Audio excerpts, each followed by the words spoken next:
Merci, Boumdienne, pour cette belle introduction. Voilà, j'ai ma première diapositive. Bon, voilà, je vais parler du poumon éosinophile. C'est un sujet assez dense et large. On va essayer de le concentrer en 20 minutes, dans la mesure du possible. Alors, avant de parler du poumon éosinophile, il faut bien entendu dire un mot de l'éosinophile, qui est une cellule qui circule surtout au niveau sanguin, mais qui est recrutée dans les tissus cibles comme le poumon, essentiellement par des cytokines comme l'interleukine 5 et l'éotaxine. Alors, les effets principaux de polymorphonucléaires neutrophiles sont surtout liés à la libération de nombreux médiateurs par l'éosinophiles activés, comme des protéines cationiques spécifiques qui se trouvent dans les granules intracytoplasmiques, qui peuvent causer des dégâts importants au niveau pulmonaire. Alors, c'est la libération de ces médiateurs l'éosinophiles peuvent survenir également en cas de mort cellulaire lorsque l'éosinophile est en apoptose. Il libère tous ces granules, comme on le voit également sur les tons. On voit une éosinophile là tout au bout. Il peut libérer les granules en cas d'apoptose. Et c'est ces granules-là qui peuvent être très toxiques au niveau du tissu dans lequel ils se trouvent. On le voit ici dans le schéma. Je ne vais pas tout détailler. On voit en tout cas les effets délétères des éosinophiles qui peuvent avoir un dommage tissulaire au niveau du tissu pulmonaire. On voit le rôle important surtout de l'interleukine 5 qui intervient tant dans le recrutement que dans la maturation ou dans la libération de toxines, des granulats au niveau éosinophilique qui entretiennent ces effets délétères. Et c'est d'ailleurs pour ça que l'interleukine 5 est une cible thérapeutique par exemple comme dans l'asthme. Alors, quand est-ce qu'on va parler de poumon éosinophile? On parle de poumon éosinophile surtout lorsqu'on a une éosinophilie sanguine périphérique avec un chiffre absolu au-dessus de 500 éosinophiles par microlitre, associé surtout à des anomalies radiologiques. C'est dans ce cadre-là qu'on peut parler de poumon éosinophile. Une augmentation des éosinophiles dans le liquide du lavage alvéolaire. Alors ici, ça dépendait un peu des articles. Les articles anglo-saxons disent surtout au-delà de 10%. Mais les articles en français parlaient plutôt au-delà de 25%. Bon, voilà. Dès qu'on est au-delà de 10%, on peut déjà, en tout cas, le suspecter. Et alors, également, quand il y a une éosinophilie dans le tissu pulmonaire objectivé par biopsie transbronchique ou des biopsies pulmonaires ouvertes. Mais j'avoue qu'on ne va pas toujours jusque-là. Quand on a un LBA qui est positif et qu'on a des images radiologiques qui vont dans ce sens-là, on peut déjà poser le diagnostic. Alors, l'éosinophilie sanguine n'est pas toujours uniformément augmentée. Donc, parfois, on peut avoir une image typique de poumon éosinophile sans avoir une éosinophilie sanguine aussi majorée. Voilà la classification de poumons éosinophiles. Donc, on les classifie en poumons éosinophiles d'origine indéterminée, d'origine déterminée. Et puis, il y a d'autres affections avec une atteinte pulmonaire et une éosinophilie occasionnelle. Je vais surtout m'attarder dans ces deux entités, l'éosinophilie d'origine indéterminée et l'autre origine déterminée, dont entre autres ce qu'on rencontre un peu plus souvent, c'est le poumon éosinophile aigu, puis la pneumonie éosinophile chronique, les atteintes liées à une maladie systémique comme le Sjogren-Strauss, dans l'ancienne appellation de Sjogren-Strauss. Je ne veux pas aborder l'hyperosinophilie idiopathique chronique qui est une variante très rare, et puis à ce qu'on rencontre donc ici, l'étiologie parasitaire, l'étiologie infectieuse non parasitaire, et puis il y a l'ABPA et aussi la pneumopathie éosinophile induite par les médicaments ou parfois les toxines ou les radiations. Je n'aborderai pas le dernier point qui sont des affections surtout moins rencontrées. Alors, en premier lieu, bien entendu, c'est le poumon aigu à éosinophile. C'est une entité qu'on ne voit pas toujours, mais comme on dit, il faut y penser. Donc, on trouve que ce qu'on cherche, qu'est-ce qui me disait ça, avec qui je discutais hier. Donc, c'est une affection caractérisée par une insuffisance respiratoire aiguë associée à des infiltrats pulmonaires d'apparition rapide et progressive par des éosinophiles. Souvent, on l'a beaucoup rencontré en cas d'inhalation massive de poussière, de fumée, de sable, ou parfois également chez les gens qui fument une grande quantité de tabac pendant un laps période de temps. On a dit également, par exemple, chez les jeunes qui commençaient à vapoter, on a observé également une recrudescence un peu plus importante de poumons éosinophiles. Donc on le voit ici dans l'article qui est paru dans la revue américaine, dans l'American Journal of Medicine, chez les gens, les pompiers aux États-Unis pendant le World Trade Center, on avait trouvé une recrudescence plus importante des poumons éosinophiles chez les pompiers aux États-Unis. Idem également chez les soldats américains qui avaient été en Irak, on a retrouvé une recrudescence, donc un taux plus important chez ces patients qui ont été, chez les militaires américains qui étaient en Irak. Alors, il y a des caractéristiques cliniques qu'on doit donc suivre ou respecter pour pouvoir définir quand est-ce qu'on parle d'un poumon éosinophile. Généralement, on voit que c'est plus chez les hommes que chez les femmes. Ils ont une clinique de dyspnée avec un état fébrile plus court depuis un peu moins d'un mois. Une néopéroéosinophilie sanguine, mais pas toujours indispensable au diagnostic. Un syndrome restrictif aux épreuves fonctionnelles respiratoires. Des opacités réticulaires éparses bilatérales. On voit également un aspect en verre dépoli au niveau du scanner thoracique. Et au LBA, on a une présence d'éosinophiles, comme je disais, au moins à plus de 25% dans le LBA. Alors on le voit ici, surtout à la radiographie, au scanner du thorax, ce qui est caractéristique et pathognomonique, ces épaississements au niveau qu'on voit également, surtout ici, au niveau du poumon. On dit toujours, ça donne l'impression, ça donne l'image de quelqu'un qui a un poumon cardiaque comme un OAP, mais qui a un cœur qui est normal, vous voyez, comme ça arrive souvent chez les jeunes adultes. On a des lignes septales régulières qui sont épaissies, avec des images en verre dépoli. Parfois, on peut avoir un épanchement pleural, mais vous voyez, on a un cœur qui est normal. Donc, on a l'impression que c'est le patient en OAP, on a un cœur qui est normal. On le voit également ici avec l'aspect en verre dépoli qu'on peut voir ici, et les lignes septales régulières qui sont épaissies avec un cœur qui est normal. À la radiographie de thorax, ça donne l'image comme vous voyez ici. Et alors, au niveau anapathe, ça c'est un poumon normal où on voit les parois au niveau alvéolaire qui sont très fines, qui ne sont pas altérées, alors que chez un patient qui a un poumon éosinophile, vous voyez une infiltration importante d'éosinophiles. On se pose la question si c'est ça d'ailleurs qu'on voit qui se reflète au niveau du scan, qui explique l'épaississement septal qu'on voit au niveau scanographique. On le voit également ici sur un prélèvement poumon normal, et lorsqu'il y a une infiltration éosinophilique, vous voyez l'architecture est complètement déstructurée. Deuxième entité, c'est la pneumonie chronique éosinophile, ce qu'on appelle la maladie de Carrington, qui est un peu plus fréquente que le poumon éosinophile aigu. Souvent, c'est plutôt un diagnostic d'exclusion. Hein. C'est une maladie qui évolue déjà depuis un certain temps. On parle de 6 à 8 mois. Quand on a déjà cherché qu'on ne trouve pas et qu'il y a des éléments que je vais montrer tout à l'heure qui nous orientent vers ça, on peut conclure à une maladie de Carrington. Souvent, c'est chez des patients qui ne fument pas et bien souvent, c'est des patients qui ont un asthme associé, soit avant, soit pendant la maladie. Donc c'est surtout l'asthme concomitant à la maladie.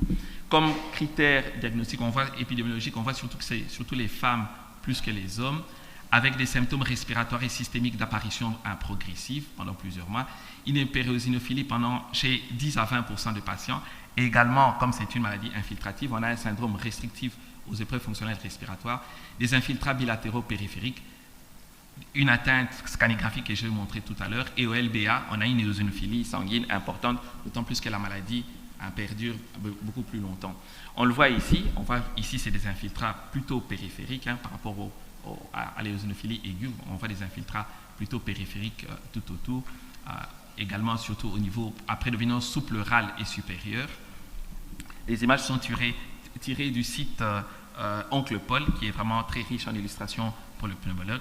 Et alors au niveau on voit également ici au scan, on voit des infiltrats importants au niveau surtout sous-pleural et au niveau des pôles supérieurs. Quand on fait la biopsie au niveau anapathe, on voit également une infiltration importante d'éosinophiles qui infiltrent tout le poumon.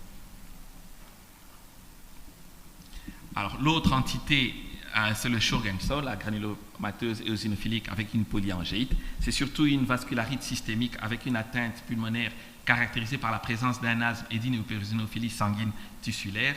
Ça touche plus les hommes que les femmes, c'est aux alentours entre 30 et 50 ans, avec une évolution en 3 phases. On a d'abord l'asthme avec une rhinite, et puis ça va se transformer en hyperéosinophilie sanguine et tissulaire, et alors il y a une infiltration au niveau des vaisseaux, avec une vascularite au niveau des divers organes. Alors, comme manifestation clinique, ça peut toucher essentiellement le poumon, mais on voit également des manifestations au niveau d'autres organes. Donc ça peut toucher le poumon, mais on peut avoir une atteinte ORL bien souvent. On peut avoir une mononivrite. Ceux qui ont assisté au cas clinique que j'ai montré hier, on y avait pensé également, on peut y penser. On peut avoir une atteinte digestive, cardiaque, cutanée ou voire une atteinte également rénale. Alors, on a des critères bien précis de l'American College of Rheumatology pour définir une maladie de Sjogren's. C'est souvent des patients qui ont un asthme, qui ont une éosinophilie sanguine de plus de 10%, une atteinte nerveuse mono ou polyneuropathie, des infiltrats pulmonaires labiles, des douleurs ou une opacité sinusienne, et alors la présence d'éosinophiles extravasculaires qu'on peut retrouver à la biopsie. Alors, on voit ici au scanner thoracique une infiltration plutôt périphérique ici, comme vous voyez là, également, avec une atteinte bronchique et des condensations périphériques à prédominance également supérieure. Ah oui, et j'oublie de dire également, et alors dans le Sjogren's, on a surtout les P en cas qui sont souvent positifs dans plus de 50% de cas. On voit ici des images de Sjogren's. Vous voyez, ça peut donner le change avec une pneumopathie chronique à eosinophile. Alors, lorsqu'on fait les biopsies chez un patient qui a un Sjogren's, vous voyez, on a des granulomes à l'intérieur, qu'on peut retrouver à l'intérieur de vaisseaux, qui sont caractéristiques et typiques de la maladie au niveau des vaisseaux. Alors, ça, c'était dans les origines indéterminées. Et dans les pneumopathies à eosinophiles d'origine indéterminée, c'est surtout les pneumopathies parasitaires. C'est la cause principale de poumons éosinophiles dans le monde. Ce sont surtout les helminths qui provoquent des poumons éosinophiles. J'avoue qu'en Belgique, on en voit un peu, on en voit moins. Et la pneumopathie éosinophile, ici, dans la cause parasitaire, c'est surtout dû soit à une invasion directe de l'helminth ou alors à une réaction allergique de notre organisme vis-à-vis de l'helminth qui a envahi la personne. Donc, c'est vraiment très important par rapport à l'interrogatoire chez le patient et de préciser à l'analyse tant la provenance, le lieu et la durée pour pouvoir déterminer quel type de parasite auquel le patient avait été exposé et quelle en est la cause. On a 3 tableaux cliniques dont on peut être en présence quand on a un patient qui a une pneumopathie à eosinophile d'origine parasitaire.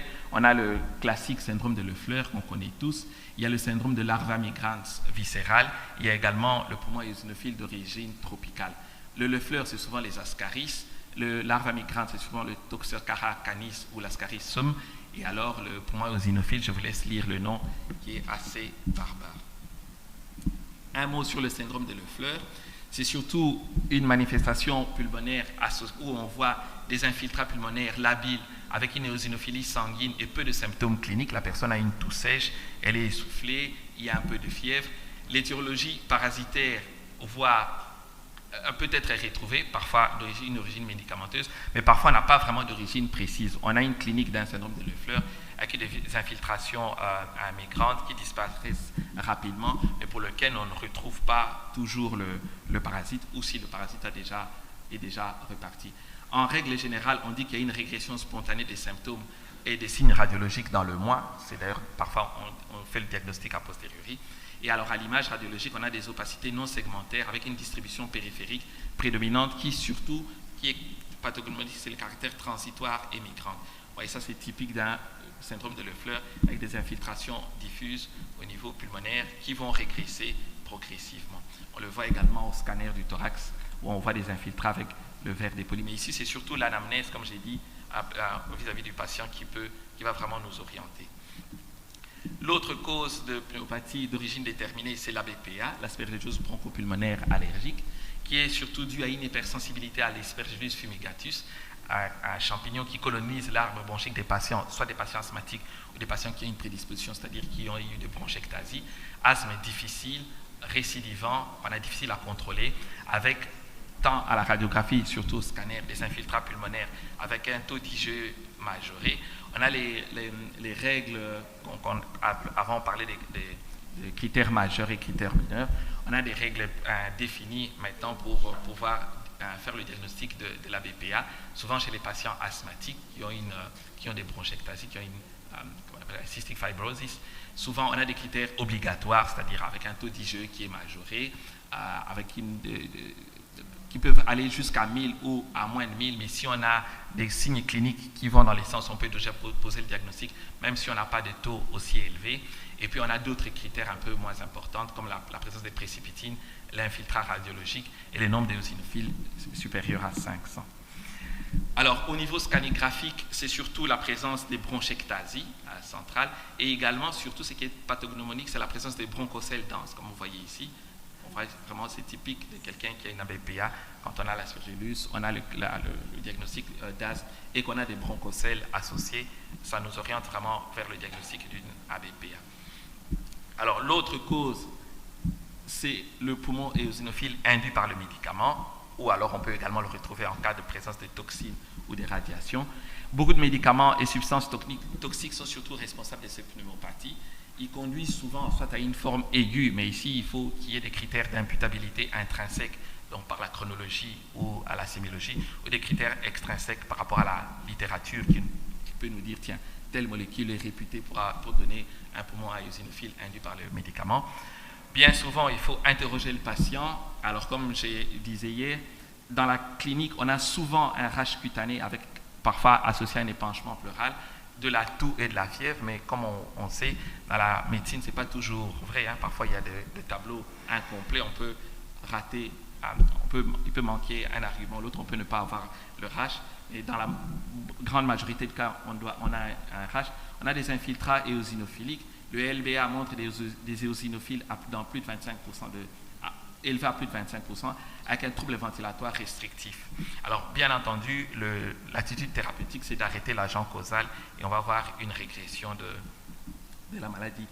Comme médicaments qui peuvent donner le poumon éosinophile, c'est surtout les IEC. On le trouve également dans parfois l'aspirine, la cordarone, les AINS, parfois les bêta-lactamines, et également les substances toxiques associées comme l'acétylène, la fumée de tabac, du cannabis, la cocaïne. On avait eu un cas chez nous où parfois les gens qui sont exposés à de la fumée, ici on a parlé des fumées à feu d'artifice ou de l'héroïne. L'autre syndrome, c'est le syndrome d'hyperéosinophilie. C'est une maladie, c'est une affection qui a... Le syndrome d'hyperéosinophilie, c'est une série d'affections qui ont en commun une hyperéosinophilie sanguine pendant plus de 6 mois associée à une défaillance d'organes, soit c'est d'origine primaire comme une néoplasie myéloproliférative. C'est pour ça que nous, quand on tombe sur une hyperéosinophilie, on essaie de faire un bilan complet et ne pas louper qu'il y ait une maladie néoplasique ou myéloproliférative sous-jacente. Donc il faut toujours y penser.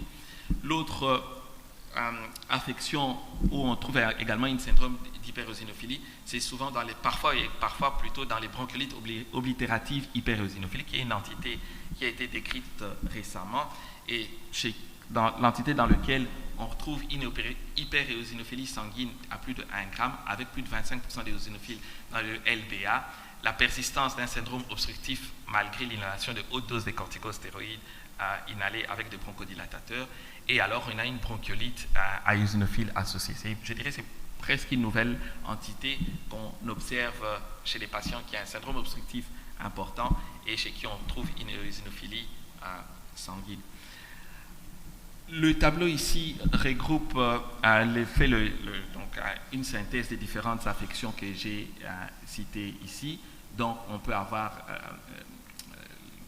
la chronique rhinosinusiite avec présence de polypose nasale avec l'asthme, on a l'ABPA, on a le Sjogren-Strauss, on a l'hyperéosinophilie sanguine, les maladies parasitaires, la pneumopathie aiguë éosinophile et la pneumopathie chronique, les médicaments, la bronchiolite comme je vous ai montré tout à l'heure, et la bronchiolite obstructive à éosinophile, avec les différentes histoires historiques caractéristiques à l'anamnèse, la durée des symptômes, ce qu'on voit au niveau du sérum, donc à la prise de sang et au niveau du LBA, et les types d'investigations qu'on peut apporter. C'est un résumé pour comment pouvoir aborder cette affection qui est dense.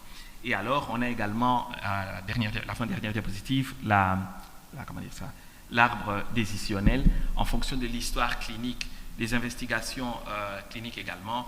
Soit on a des éosinophiles au niveau périphérique avec un taux d'IgE augmenté et une obstruction au niveau des voies respiratoires. On peut soit penser à une ABPA ou alors à un asthme avec rhinosinusite associée. Et en fonction, on peut également penser, en fonction de l'arbre généalogique, on peut penser à un Sjogren-Strauss ou à une pneumopathie aiguë éosinophile ou à un autre type de pneumopathie à éosinophile en fonction de l'arbre généalogique. Je pense que cet arbre généalogique est très important. Il se trouve dans la monographie publiée par l'ERS qui reprend tout sur le poumon éosinophile, et ça permet de nous guider, de nous orienter par rapport pour poser le diagnostic. En conclusion, donc je dirais que en présence d'une éosinophilie sanguine à plus de 1,5 g, il faut toujours rechercher des infiltrats pulmonaires diffus, se baser sur l'imagerie radiologique et faire une fonction respiratoire pour rechercher des troubles ventilatoires obstructifs ou restrictifs. Les causes sont nombreuses, bien entendu, toujours penser aux parasites et aux médicaments, parce que parfois on va plus loin, comme je disais, on pense à un problème carcinologique, alors que parfois ça peut être tout simplement des parasites ou des médicaments. Faire les encas, doser les IgE, rechercher les eosinophiles dans le LBA. Et alors la base du traitement reste bien entendu la corticothérapie. Par contre, dans certaines pneumopathies éosinophiles, on peut aller jusqu'à des immunosuppresseurs, voire des immunoglobulines quand c'est indiqué. Voilà, je vous remercie.